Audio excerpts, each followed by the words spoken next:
بسم الله الرحمن الرحیم. ولا یصلی علی میت فی مسجد جماعت. په نن سبق کې مصنف میشتا دا شی چې په مردا باندې د جنازې لمونځ په عامه جماعت شا کېدای شي و کنه شي کېدله. بیا دغه نه بعد د مردا د دفن کولو طریقه راته ښایي. خو یو ځل به په پریني سبق باندې نظر وچای. پرین سبق ښځینه ته د کفن ورکولو په باره شو چې ښځینه ته به پنځه کپړې شي کفن ورکېږي،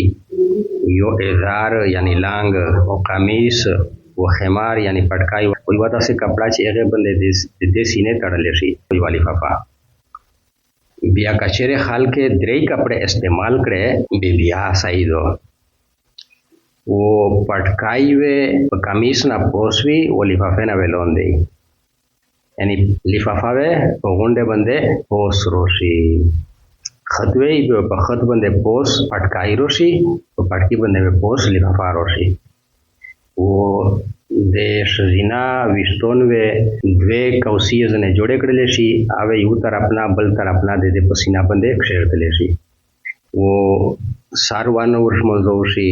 دغه رنګې نرغینده که ویښته وې ژیرانه ورشمنځېږي، د مرده نیکون وانه پرې کېږي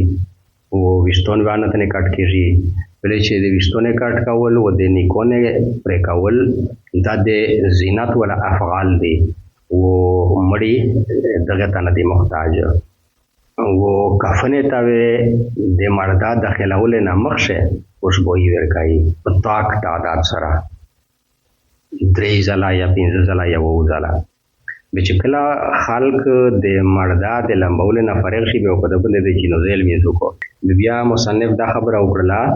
چې په مرده باندې د امامت دپاره زیات حقدار په ټولې خلک شي سلطان دا که چیرې حاضر و.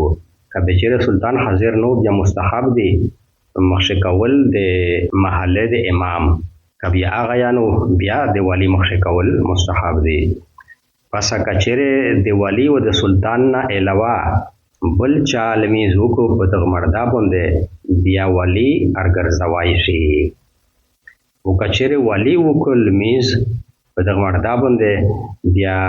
د نه بعده بل چا ته اجازت نشته چې په دغه مرده باندې د جنازې لمونځ وکړو. بیا دا مسله ذکر شوه چې که چیرې مرده په داسې طریقه دفن شو چې د باندې جنازې لمونځ نه وشوه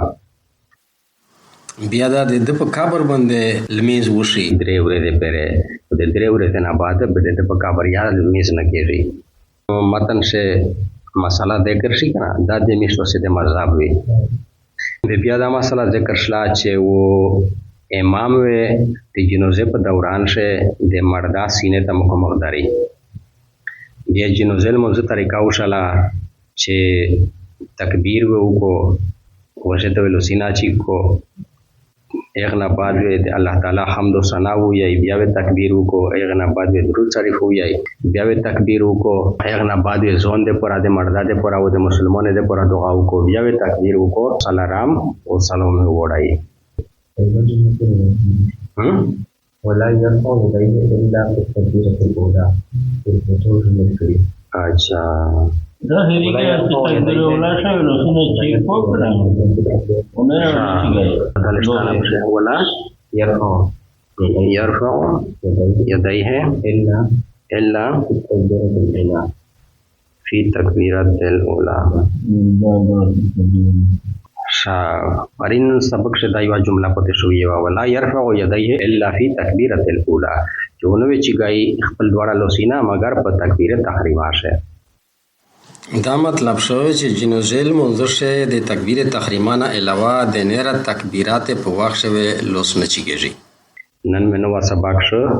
ولا يصلى على ميت في مسجد جماعت. ولمونځ نشي کوو په مرده باندې د جامع په جماعت شه. پنځه وخته جماعت چې کوم جماعت شه دري هغه جماعت شه جنازې لمونځ نه پکېږي. که چیرې مرده و د جنازې لمونځ کوونکي شرکا خلک ټول په جماعت شوي چې مرده یا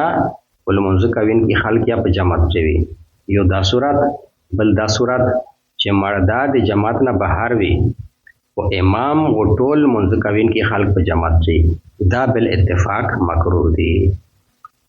حکم مردا و امام و زنه مقتدیون یا د جماعت نه بهر وي او د راشت وجنه زنه مقتدیون په جماعت شنه نه وي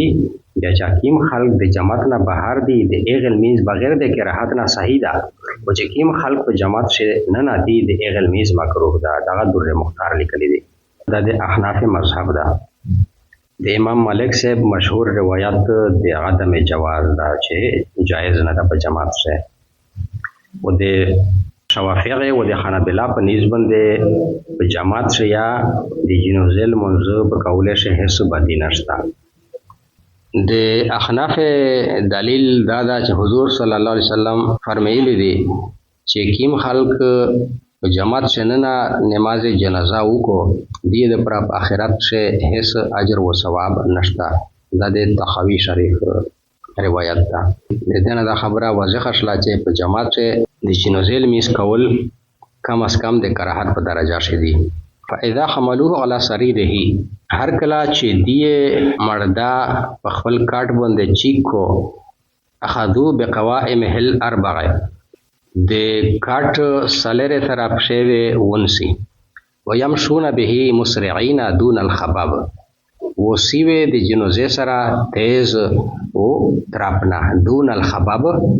نه تراپ عبارت سے د جنازه د چیکوله او د وړل بیان ده.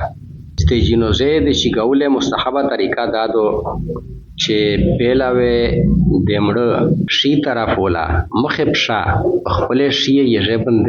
کشیر دی کم از کم لاس قدمه وسره لوړ شي دینه بعد وی د جنازه ګس طرف ته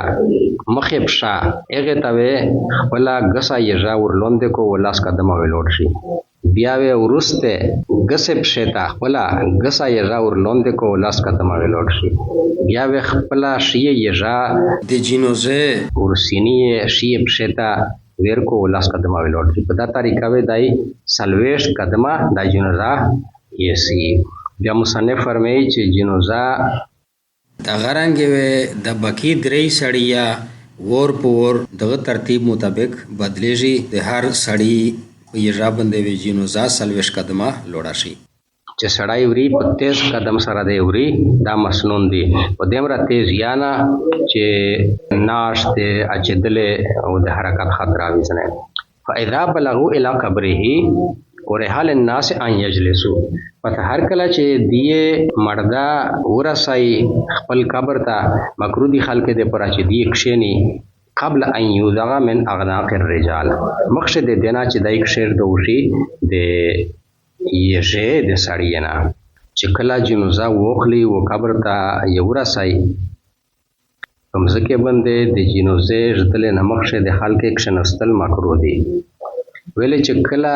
په جنازه شه د خلک مدد ته ضرورت شي او د خلک په صحیح وخت مدد کول پاسته ممکن وي چې خلک ویلوړ وي ويغفر القبر ويلحد او وکند شي قبر او لحد په شه جوړ کړای شي. لحد د قبله طرف یو تراخ سو سره جوړ کو ويدخل الميت مما يلي القبلة ور داخل وکو مردا ایک طرف نه چې قبله سره متصله یعنی قبله طرف نه اتر کی ځای. فاذا وضع في لحده فتحر کلا چې دای کشر دو شی په لحد خپل شه قال الذي يدعو هو وی هغه سړی چې جدید مردا لرا بسم الله وعلى ملت رسول الله صلی الله علیه وسلم دا وی ويوجهه الى القبلة ودایو مخمخ کو قبله ته یعنی مخ وی قبله ته سام کو ويحل العقدة دا به معروف شی به عقدة منصوب رشی ويحل العقدة وخلوصه کی گاندا ويسوي اللبن على اللحد وسامه کو کچا خشته په لحد باندې لبن کچا خشته تا د باب کسره سرا و لبن د باب فتحه سره شوده ته وی او یوا په خشته دو هغه ته اجرون وی ويكره الاجر والخشب ولا باس بالقصاب ومکروه دی په خشته جدل و د لرګي جدل و بوک نشته دا په دروي شه قصاب دروي یا بانس د باندینا چلاري دغه ونه بیا قسمینه ډېر دي بانس باندینا دا مشتو شاندر پیسې نه جوړای او به دروي دا وړي کی چې دا کلمینه نه جوړېږي دغه غونډه تا قصاب یې ثم يحال التراب عليه بیاوه چولې شي په د باندې خوره ويصنم القبر و قبر و کوهان نما جوړو شي لکه ایش په ملاشه د کنای چیګ نوي ولا يسطح و چوکور و نشي جوړو اور مربع په شکل شه د احناف په نسبت د چې قبر وکندر شي بیا د لحد جوړول مسنون دي یعنی د قبر شننه قبله طرف ته یو تراغ جوړ کړای شي په وجده ایغتا بغلی قبر یاوی لحد په ایغ ټیم شه مسنون دا په قبر شه چې کلام زکا سخت وي چې نرم نه وي او کچره مزکا دمرا نرم وي چې لحد جوړول ممکن نه وي په ایغ شه شک یا جایز ده شک دا ته وی چې داسې باندې سولې ربشه چاریه بلې چې په میو سه چاریه وتا وکندي چې برون شوي وطن لیند وی لیاتنا مزکه کا یغوی نرمي پسته وی پروزي بیا هغه شه د قبر په میو سه شمالان جنوبان یو نلای تیر کو کنه یا پیغ شه کشل دی په پیغ باندې پوسټه بوکر کشل دی دنه بعد صاحب کتاب فرمایي چې د احناف پنیز باندې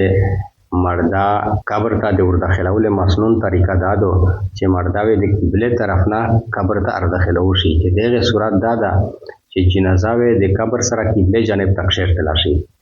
بیا د قبله جانب نه دای غلا قبر طرف ته ارکیزو شي او د امام شافعي صاحب او د امام احمد صاحب پنځ باندې د مردا قبر ته د داخلول سنت طریقه دادو چې مردا د قبر نه په طرف ته په داسې طریقه کې شیرته وشي چې د مردا سر د قبر په طرف ته ورشي په دا طریقه به بدای اورشي به پهلا سر په قبر شه داخل کی او ورسته په داخل کی د احناف دلیل دا روایت ته چې حضور صلی الله علیه وسلم حضرت ابو دجانه رضی الله عنه د قبله طرف نه قبر ته ور داخل کړو یا مصنف فرمایي چې په لحد سے چې کشیر دی میت په قبله طرف ته مخ کی او په لحد سے د مردار تل نه بعد د کفن غاندې خلاصې کی وزکه چې ایز به د کفن د خلاصې دله دور نشته دا دنه بعد په لحد باندې کچا خشته اور برابر کیا په کشیر دی ځکه چې د نبی علی السلام قبر اطهار بندا کچا خشته لګېدلې وې او په قبر شه پخې خشته او لرګي لګول مکروه دي ولې چې دا دوا شینا د عمارت ته مضبوطی دي پرادي او قبر خو د ورکاوله او د بربادوله زویدا په قبر شه د داسې شایې لګول د اسراف ده چې د کیم زوی مزکا پستاوی یا سیلابی وی یا په علاقه شه برومینا شوی وی چې مزکا نوونه وی ژورې راسا د قبر د کشنستی ډور وی بیا د پخې خشته و د لرګینا یا مدد وخستای شي په سرای بیا بندوای شي و نرکل یا بانس دروی چې مشتو سه بلیدغه په استعمال چې حساب دي نشته بیا په خاطر پر وځي اخیری شه دا ول عبارت سے چې قبر و کوهان نما جوړو شي چوکور و نه جوړای ومن استحل بعد الولادت سمیا وغسل استحل یستحل اوس کول او چې اوز وکړو د پیدو کېدل نه ورسته یعنی دا څه بچای چې پیدو شو اوز یو کو رمدای و دای بیا وفات شو سمیا وغسل نو واپس دوشي و غسل واور کول شي وصلي عليه وجنو ذل میزوا کو شي په باندې و ان لم يستحل ادرج فی خرقه او کچره اوز یې نو کړه دی ودای په یو کپڑے شه پټ کو و دفنا و دفن وکو ولم يصلى عليه والمیزوان کې په باندې بچی د پیدو کېدل نه بعد کچره داسې علامت ظاهر شل چې د هغه په ذریعہ سره د بچی د ژوندۍ پته لګیدله مثلا د پیدا کېدل نه بعد د وژړل یا نړای ورغای